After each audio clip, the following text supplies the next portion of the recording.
বারুইপুর থানা এলাকায় বিজেপি কর্মীকে পিটিয়ে খুনের অভিযোগ। বারুইপুর থানা এলাকায় বিজেপি কর্মীকে পিটিয়ে খুনের অভিযোগ।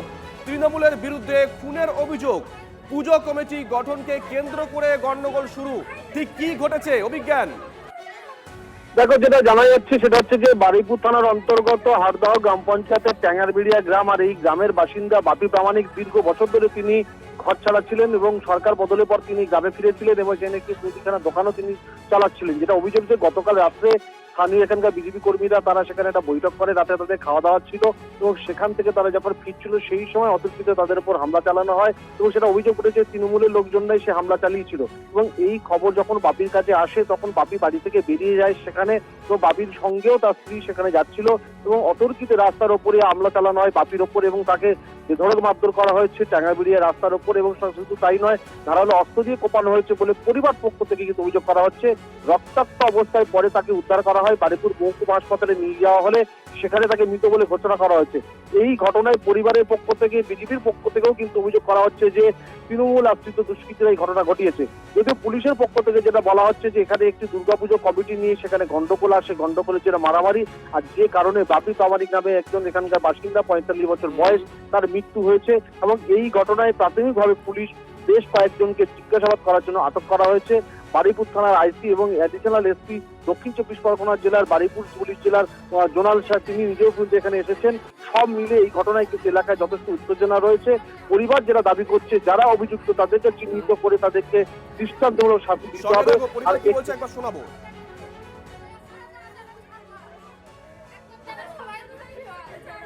বাড়িতে ছিল, খাওয়া দাওয়া করেছি, করে খাওয়া ফোন করেছিল। কে ফোন করেছিল? যাই না, ফোন করেছিল আর ফোনে তখন মার বাবা বাড়ি থেকে বের হয়েছে। কখন ফোন করেছিল? তখন 10টা, 10:30, 11 মতন। তারপর মার বাবা বাড়ি থেকে বের, তারপর আমি একদিন তারপরে রাতে আমার ফোন করেছি। 18 বছরের বোধ হচ্ছে আমার বাবা এখান থেকে চলে গেছে। তারপরে এখানে আর আসতো না, ওখানেই ব্যবসা করতো, ওখানে করে খেত। এবার যখন বিজেপি উঠলো ওরা বলছে সব ঠিকঠাক হয়ে গেছে, মিটমাট হয়ে গেছে, এখন চলে এসো বাড়িতে বলে এই বলে এক মাস হচ্ছে, এক মাসে মানে এখনো হয়নি। দোকানে সবাই উদ্বোধন করে দোকানটা এখন চালানো হচ্ছে, বাবা চালাচ্ছে। হ্যাঁ, পার্টিটা আমার যখন ওই আমার বাবাটার অত মারধর করে সবাই মিলে গেলে কি ঠেকাতে পারতো না? বেঁচে তো থাকতো সে প্রাণে, সবাই পালিয়েছে, সবার জীবনের ভয় আছে। আমার বাবার জীবনে ভয় স্মৃতি করেনি। মুখ্যমন্ত্রী আছে, ওদের কাছে আবেদন করছি যে আমাদের যেরকম আমার বাবার যেরকম এত মারধর করে, এত অত্যাচার করে আমার বাবাকে মারধর করেছে, বাবাকে মেরে ফেলা হয়েছে, তারা যেন উপযুক্ত যে কজন ছিল সবাই যেন তাদের শাস্তি হয়, তার যেন ফাঁসি হয় সবাই। বারুইপুরের ট্যাঙ্গারবিড়িয়া গ্রাম, আর যেখানে বাপি প্রামাণিক বিজেপি কর্মী খুন হয়েছেন, এই মুহূর্তে মৃতের পরিবারের যারা স্বজন এখানে রয়েছেন তাদের সঙ্গে কথা বলবো। কিভাবে ঘটনাটি ঘটলো? ফোন এসেছিল একটা, বলছে ও বলছে আমাকে মারধর করেছে। বলছে ঠিক আছে, আমাদের এই বিজেপি লোক মেরেছে। ওই লাস্ট ফোনে একটা এসেছিল। এবার তোর বাড়িতে বেড়া চাইলে থাকে যেতাম না, রাত হয়ে গেছে। তা বলছে না যাই, ও ডাকছে গেলে আরও তো 5-6 জন সব আছে বলে আমি তাহলে তোমার সাথে যাবো।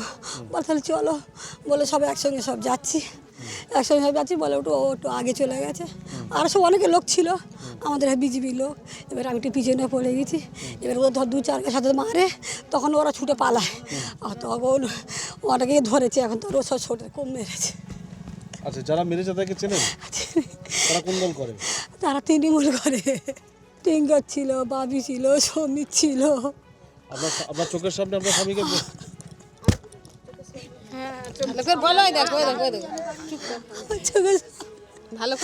মেরেছে, পড়ে গেছে, আমি ছুটে গেছি। টার্গেট বলতে সবাইকে টার্গেট করেছিল, সবাই ওখানে ছুট মেরেছে, যাকে পেয়েছে সামনে তাকেই। কেন টার্গেটটা করলো? কেন টার্গেটটা করেছে? ওনারা হচ্ছে কি উনি অনেকদিন আগে থেকে বিজেপির কর্মী, বিজেপির সক্রিয় কর্মী, বিজেপিটা করে, সেই জন্য ওনারা খুব টার্গেট। আমাদের এখানে যে নেতা আছে সুজন মণ্ডল, সেই নেতা ওনাদেরকে নিয়ে মিটিং করছে, সেটা আমাদের সহ্য হচ্ছে না, সেটাকে আমরা প্রোটেস্ট করছি বলে আমাদের উপরে আক্রমণটা হয়েছে। সুজনটাকে?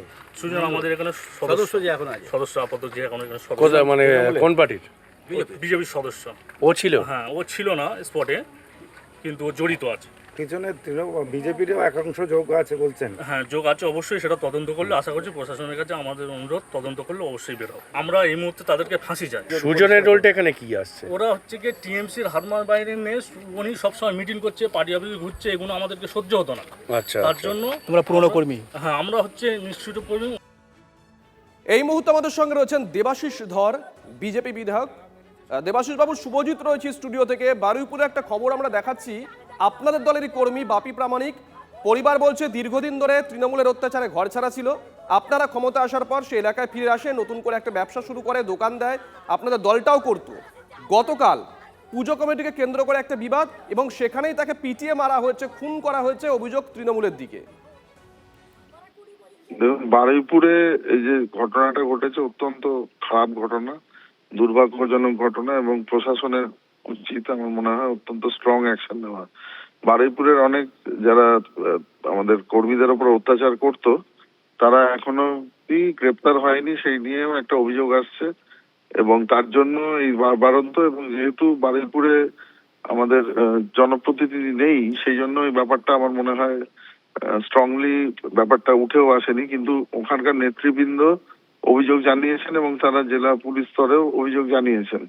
আমার মনে হয় পুলিশ আরো সক্রিয় হয়ে যদি এই ব্যাপারটা দেখে খুব তাড়াতাড়ি এটা নিষ্পত্তি করা যাবে এবং দোষীদের বিরুদ্ধে শুধু স্ট্রং অ্যাকশন নয়, এতদিন যারা এলাকায় তোলাবাজি করতো এবং যাদের জন্য এই ঘটনা ঘটেছে বা আগে তারা ঘটাতো, মানে বহু অভিযোগ আছে, সেই সব অপরাধীদের এগেনস্টে এবং যারা ওইখানকার মাফিয়া ছিল, কন্ট্রোলার ছিল, তাদের এগেনস্টে তো আমার মনে হয় ইমিডিয়েটলি অ্যাকশন ইনিশিয়েট করা উচিত।